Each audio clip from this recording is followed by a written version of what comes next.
अब आपके भाषणों पे बात करते हैं। 7 साइंस ऑफ फैसिज्म, आपने अपने जीवन की 2 महत्वपूर्ण महिलाओं का जिक्र कर दिया है, एक ममता और एक आपकी माता जी। कोई अगर मुझे नहीं पता है, इस बातचीत से अभी इतना निकल के नहीं आया कि अगर आपके जीवन में इससे भी ज़्यादा महत्वपूर्ण महिलाएं या इतनी महत्वपूर्ण महिलाएं और हैं तो वो बता दीजिएगा आप अपनी ईज़ के हिसाब से। क्या इन 2 महिलाओं ने या जो भी लोग आपसे प्यार करते हैं, जब आपकी पहली स्पीच वायरल हुई 7 साइंस ऑफ फैसिज्म, और उस स्पीच को देखने के बाद आपको कांटेक्ट किया, बताया कि यार स्पीच देखी है, या वो स्पीच जब वायरल हुई, मतलब उस स्पीच की कहानी ये है कि जब वायरल हुआ तो सबने जाना कि भाई बंगाल से एक नेता निकल के आया है जो अब केंद्र के पटल पे है, ठीक है। तो अब वो स्पीच लोगों ने देखा, क्या आपने घर जाके देखा, उस स्पीच की तैयारी कैसी हुई थी, घर वालों ने देखा, बाहर वालों ने देखा, दोस्तों करीबी रिश्तेदारों ने देखा, क्या बोला, कुछ बताइए।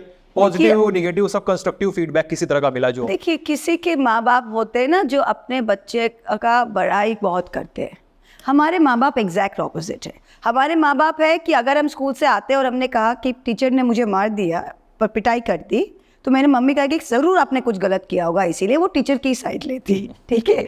अगर कोई और किसी और का बच्चा समथिंग, मेरी मम्मी बोलती देखो उनका बच्चा कितना पढ़ा है, तुम लोग तो एकदम पढ़ते ही नहीं हो, कुछ करते ही नहीं हो, राइट। तो मेरे मम्मी पापा के पास आज तक अगर कोई आके मेरे मम्मी पापा से कहे कि अरे देखो तुम्हारी बेटी अच्छे बोल रही है, अच्छा अच्छा ठीक है ठीक है, मेरे मम्मी पापा कभी ना मेरे लिए ना मेरे दीदी के लिए कभी ये नहीं सोचते कि बच्चे को प्रेज करना है। वो पता नहीं, वो सोचते कि नज़र लग जाएगा कि क्या सोचते, मुझे आज तक पता नहीं है।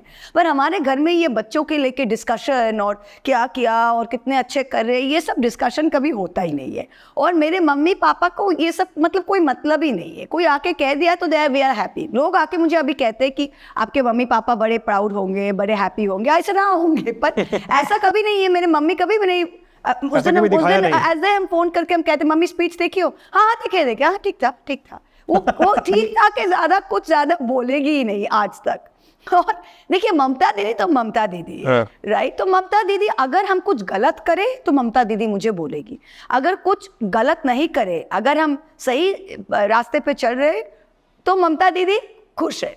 तो अगर वो स्पीच ठीक था और ममता जी कुछ खराब कुछ बोली नहीं, टोकी, तो मुझे लगा कि वो पसंद आए, बस हम उसी पे चलते। पर बंगाली लोग जनरली ये जो बढ़ाई करते हैं ना, बढ़ाई तो है वर्ड क्या है आपका, बढ़ाई करते हैं, बढ़ाई तो ये सब करते हैं। और मेरे फैमिली में तो एकदम ही नहीं करते कुछ भी नहीं। अगर हम कुछ अच्छा कुछ खाना का बना लिए और हम कहते हैं कि देखो हमने बनाया कितना टेस्टी बनाया, हाँ ठीक है, यू नो। सो आपको कुकिंग का शौक भी? बहुत शौक है।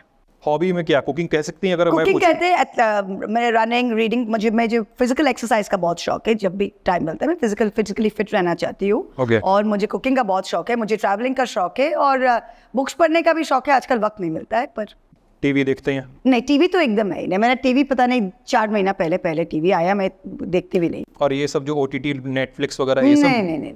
मेरे घर के मम्मी के लोग के लिए एक नेटफ्लिक्स है, और पहले वो शेयर होता था, अब तो पता चला कि शेयर भी नहीं हो रहा, तो मैंने अपने लिए कोई लिया भी नहीं है। अच्छा, ठीक है। तो स्पीच के बारे में बताइए। 7 साइंस ऑफ फैसिज्म और उसके बाद की जो भी स्पीचेस आई, तैयारी कैसे करती हैं?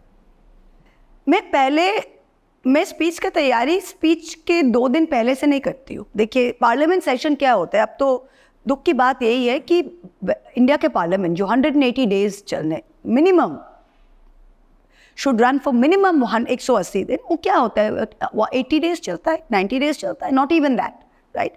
तो पार्लियामेंट सेशन के लिए अगर हम वेट करें कि तब कुछ सद में आए, सब हम लिखे, ये नहीं होता है। थ्रू आउट द ईयर जब कुछ होता है तो मैं अपना फ़ोन पे ना वो नोट्स जो होता है मैं वहाँ पे लिख लेती हूँ, ये पॉइंट्स। तो जब पार्लियामेंट का टाइम आता है कहने के लिए, तो मैं उसमें जाके I see what are the main things that have bothered me in the last 6 months और 5 months और 3 months, और मैं एक मेन थीम बना लेती हूँ। जैसे जब द फार्मर्स एजिटेशन हो रहा था, मुझे वो इतना लाइक अभी मणिपुर पे जैसा हुआ, तो even that was on fascism. जैसे 2019 में हम जब आए, वो लोकसभा इलेक्शन कैसे लड़ा गया था याद है?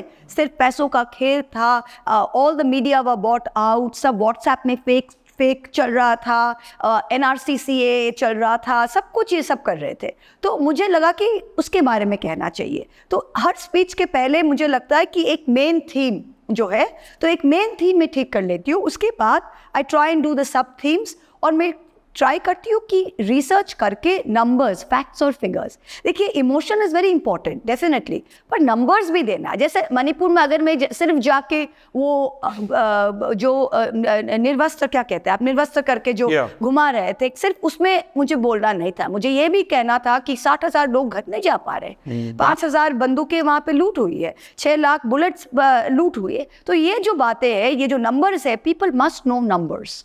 सो this is important to me, ये मैं खुद रिसर्च करके करती हूँ। पॉइंटर्स वगैरह आप इतना बना के ले जाती होंगी जिसपे आपको पता है कि क्या बात करनी है। एब्सोल्युटली।